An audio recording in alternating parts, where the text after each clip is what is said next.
मोहम्मद रफी साहब के वैसे तो गाने बड़े सदाबहार हैं, लेकिन कुछ गाने रफी साहब ने ऐसे भी गाए हैं कि जिन्होंने माशरे की धारा बदल दी है, जिन्होंने माशरे का रुख बदल दिया है। आज आपको मोहम्मद रफी साहब के उसी सदाबहार गाने के बारे में बताएंगे कि जिसको सुनकर हर बाप की आंख नम हो जाती है, जिसने बेटियों को बेटी बनाया, जिसने बेटी को मोहब्बत बाप के दिल में जगाई। इंदिरा गांधी का इसमें क्या किरदार था वो भी आज आपको इस वीडियो में बताएंगे। लेकिन वीडियो में आगे बढ़ने से पहले आपसे वही दरख्वास्त है कि अगर आपने अब तक हमारा चैनल सब्सक्राइब नहीं किया तो बराए मेहरबानी चैनल को सब्सक्राइब कर दें, वीडियो को लाइक कीजिएगा और कमेंट्स बॉक्स में कोई ना कोई हमसे बात जरूर करते जाइएगा। कमेंट बॉक्स में आपकी की हुई बात हमारे लिए बड़ी अहमियत की हामिल है। आपका ये फैसला बिल्कुल मुफ्त है, लेकिन मैं आपको यकीन दिलाता हूँ आपका ये फैसला गलत साबित नहीं होगा।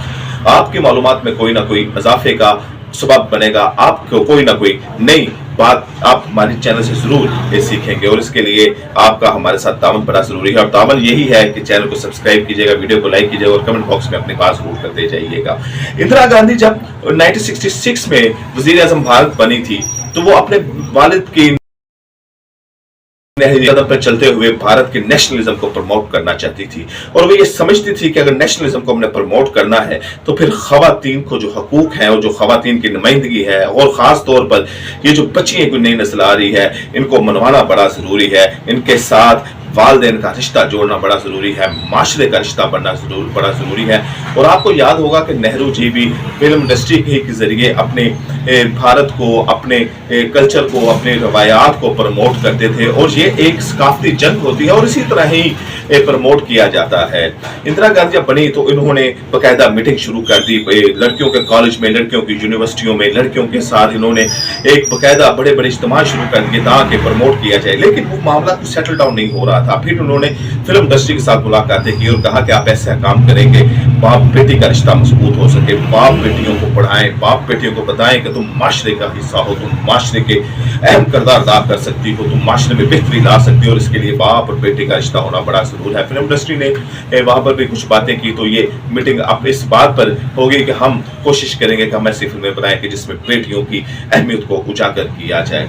मोहम्मद रफी साहब जो थे, और यहाँ पे मैं आपको बता दूं कि मोहम्मद रफी साहब 120 तराने जो थे उन्होंने गाए हैं बॉलीवुड में, जो वतन के हवाले से तराने होते हैं, जो जंगी तराने होते हैं, और उन्होंने 120 तराने कराए थे और ये नेहरू जी ही का आइडिया था। वो फिल्मों में जो प्रोड्यूसर होते थे, डायरेक्टर होते थे, राइटर होते थे, उन्होंने कहते हैं कि आप तराने इसमें जरूर शामिल करें ताकि भारत को, जो भारत है उसकी कौमियत को उजागर किया जा सके, नेशनलिज्म को प्रमोट किया जा सके।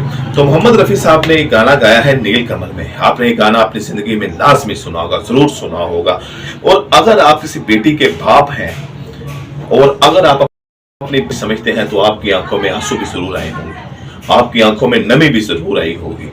ये इस गाने से पहले नहीं होता था, लोग बेटियों को विदा करके बेटियों से मुंह मोड़ देते थे, लेकिन जब ये गाना आया कि बाबुल की दुआएं लेती जा, जहां तुझको सुखी संसार मिले, मेके की कभी ना याद आए, ससुराल में इतना प्यार मिले, तो हर आंख नम हो जाती है।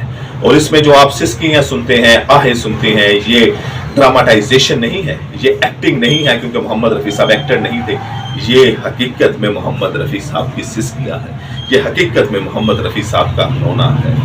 और जब ये मोहम्मद रफी साहब सिसकियां ले रहे थे, रो रहे थे, और आखिरी जब आप उसके एक बोल सुने कि कांटा भी ना चुपने पाए कभी, मेरी राज दुलारी तेरे पाँव में, तो मोहम्मद रफी साहब बकायदा रो पड़े थे। और वहां पर जब ये गाना टेक मुकम्मल होगी तो लोगों ने कहा जी दोबारा रीटेक कर लें, तो वहां पे मना कर दिया गया कि नहीं यही हमें चाहिए थी आंसू सिसकियां। तो जब पता गया कि मोहम्मद रफी साहब ने सैकड़ों गाने गाए हैं, कभी ऐसी सिचुएशन नहीं, अब क्या हुआ है, तो पता ये चला कि मोहम्मद रफी साहब की कुछ दिन पहले ही उनकी जो बड़ी प्यारी बेटी थी, बड़ी उनकी लाडली थी, बड़ी दुलारी थी, उसकी शादी हुई है। तब तो मोहम्मद रफी साहब नहीं हुए, तब तो मोहम्मद रफी साहब जज्बाती नहीं हुए, उन्होंने अपने जज्बात को काबू में रखा। लेकिन जब ये गाना गाया तो उनको बेटी याद आ गई और उसके बाद हर गाने में, वो पाकिस्तान हो, वो भारत हो, वो दुनिया का कोई मुल्क हो जहां पर उर्दू हिंदी समझी जाती है। मुझे गाना साहर लुधियानवी जी ने लिखा था। साहर लुधियानवी का अगर हम जिक्र नहीं करेंगे तो ये बड़ी ज्यादती होगी, क्योंकि उन्होंने ये गाना लिखा था और इसके जो मौसीकार थे वो रवि थे। और साहर लुधियानवी ने इन जो उनके अशार हैं उनमें अपना जिगर का खून दिया है और मोहम्मद रफी साहब ने उसको जो आवाज दी है तो इसने पूरी सोसाइटी के जमूत को तोड़ दिया। इसने बताया, इसने बाप से बेटियों की जो मोहब्बत थी, जो बेटियां बड़ी अरसे से तरस रही थी, वो दिलवाई। اس گانے کو سن کے ہر باپ اپنی بیٹی کی بدائی پہ رو پڑتا تھا. پوری سوسائٹی کا دھارا بدل گیا. لوگوں نے اپنی بیٹیوں سے محبت کرنی شروع کر دی, اپنی بچیوں سے پیار کرنے شروع کر دی. پھر اس گانے کی بڑی کاپیاں بھی بنی, لیکن یہ گانا آج بھی ویسے ہی ہے جیسے کہ محمد رفیع صاحب نے گایا تھا. اور ہر شادی کی جب بیٹی رخصت ہوتی ہے گانا گایا جاتا ہے. اور جو اولاد رکھتا ہے, اور جب میں آپ کو بتا دوں کہ سال لدھیانوی صاحب نے شادی نہیں تھی, تو شادی نہیں کی تھی تو ان کو تو کوئی بچہ ہی نہیں تھا, تو پھر یہ درد کہاں سے تھا. ہمارے ہاں فکرہ بولا جاتا ہے بہنیں بیٹیاں سانجھی ہوتی ہیں, تو شاید وہ باقی بچیوں کو اپنی بچیاں ہی سمجھتے تھے, اسی وجہ سے انہوں نے یہ گانا لکھا. تو محمد رفیع صاحب نے جب یہ گانا گایا اور ان کو اپنے بیٹے کی یاد آئی, تو وہ ہر بیٹی, اس کے بعد بچیوں نے محمد رفیع صاحب سے وہ محبت کی, بیٹیوں نے محمد رفیع صاحب سے وہ محبت کی کہ تم نے تو ہماری محبت لٹا دی باپ سے.